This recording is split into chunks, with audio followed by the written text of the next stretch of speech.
Have you ever, like, really stopped to think about how solid your sense of self is?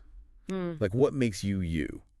Yeah. Is it something, fixed and unchanging? Right. Or could it be more, I don't know, malleable than we realize?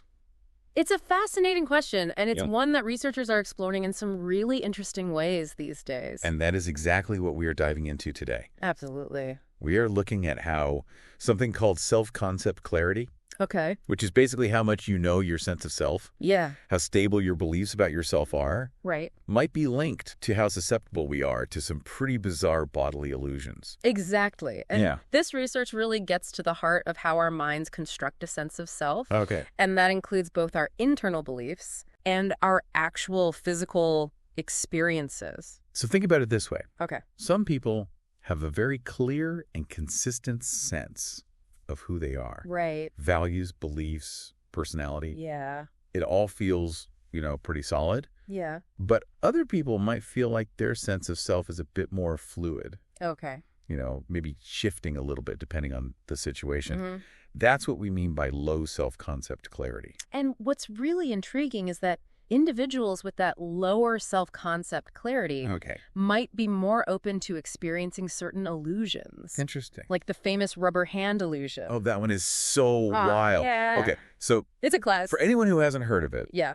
imagine this. Okay. You're in an experiment, and one of your hands is hidden from view. And next to it, they place a realistic-looking rubber hand. A very realistic-looking rubber hand. Like, Yeah. they even try to match the skin tone and everything. It's pretty wild. Yeah. So the researchers then simultaneously stroke both the rubber hand Okay.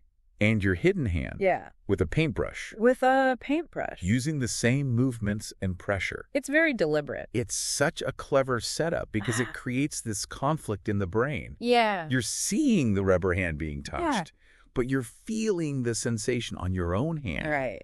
even though you can't see it. Exactly. And Yeah. the brain, always striving for coherence, Right. tries to resolve the sensory discrepancy. It's like, what is going on? Exactly. And what's interesting is for a lot of people, the brain's solution to that is to essentially incorporate that rubber hand into their sense of self. Oh. Like, okay, this is mine now. It's like their brain goes, well, I'm seeing it touched and I'm feeling the touch, so Yeah. that hand must be mine. Exactly. Oh my God. It's a really powerful demonstration of how our senses Yeah?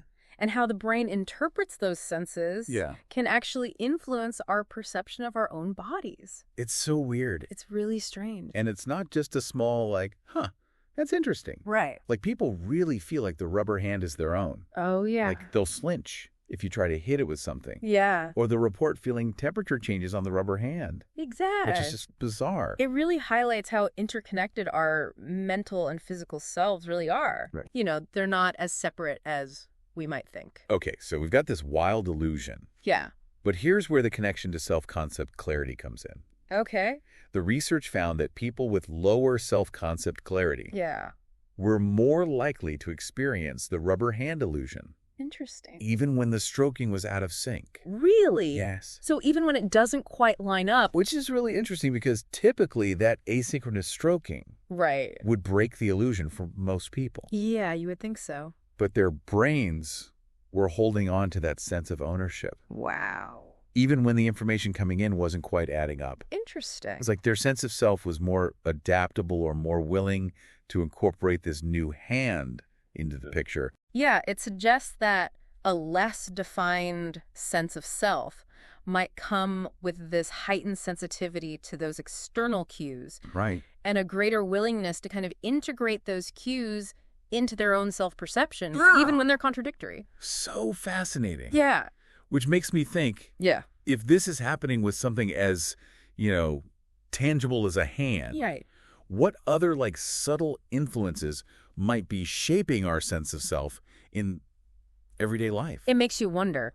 Things we don't even realize are happening. Yeah, absolutely. And it Yeah. gets even more intriguing when we start to think about other, Okay. even more complex illusions, Okay. like the body swap illusion. Oh, yeah. Tell us about that one. Have you heard of that one? Yeah, that's where things start to feel like a sci-fi movie. Totally. A little bit. So imagine putting on a virtual reality headset, Okay. and you're suddenly seeing the world through someone else's eyes. Okay. But not just seeing, Yeah. but moving in sync with their body as well. And then your brain just accepts it. In a way, yes. Wow. That combination of visual and proprioceptive feedback, Yeah. that sense of your body's position in space, Mm-hmm. can create a very powerful feeling of actually inhabiting that other body. That's wild. It's really something. Even if it's a completely different body from your own. Yeah, Like different age, gender, even race. that's right. And Right. while those factors do play a role, Yeah. they don't necessarily break the illusion entirely. Really? Yeah, some people still report experiencing a sense of ownership over a body that's drastically different from their own. So even those really deeply ingrained aspects of our identity, Mm-hmm. things we might consider fundamental to who we are, Yeah. they can be influenced by these simulated experiences. It seems so. That's kind of mind-blowing. It really speaks to the remarkable plasticity of the brain Yeah. and its constant drive to create this unified sense of self, Right. even when it's faced with confronting or unfamiliar information. It's trying to make sense of it all. It's doing its best. Yeah. Put the pieces together. Okay, so we've got the rubber hand illusion, we've got the body swap illusion, Right. and in both cases, lower self-concept clarity seems to be linked to a stronger experience of these illusions. Which suggests a really fascinating link between how we perceive ourselves internally Okay. and how susceptible we are to these external manipulations of our bodily self-perception. It's like our sense of self is almost like more fluid than we think, Yeah. more open to being shaped by these external experiences, Mm-hmm. especially if we're not starting out with a super defined sense of who we are anyway. Precisely. And Yeah. that brings up some pretty profound questions then about Yeah. what this means for how we think about identity, Yeah. about empathy, even about personal growth and change. Okay, so let's unpack that a little bit. Okay. If our sense of self isn't this completely fixed thing, Right. what does that tell us? Well, for one thing, it challenges this traditional view we have Okay. of the self as static Right. and unchanging. Yeah. We often think of our identity as this like solid core, Mm-hmm. but these illusions suggest that it's maybe more accurate Yeah. to think about it as a dynamic process. Constantly being shaped and reshaped by our experiences. So who we are is always kind of evolving, Yeah, always in flux to some degree. exactly. And that might feel a little unsettling at first, Yeah, it's kind of strange to think about. but it's also incredibly liberating. Okay. Because if our sense of self is this malleable, Yeah. then we actually have the potential to influence its development in Right. positive ways. So instead of being afraid of that fluidity, Yeah, we could think about it as this opportunity for growth and change. absolutely. And this research opens up all sorts of possibilities. Yeah, like what? For example, if we know that our brains are so good at taking in these simulated experiences Right. and integrating them into our sense of self, Yeah. could we use that power for good? What do you mean? Could we use virtual reality, for instance, Okay. to help people develop greater empathy Okay. or maybe even overcome personal limitations they thought were fixed? It's like we could almost reprogram our self-perception.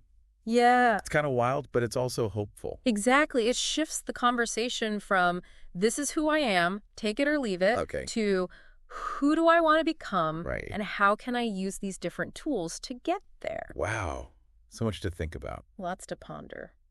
It really makes you think differently about the boundaries of the self Yeah. and just how much agency we might actually have in shaping our own identities. Absolutely.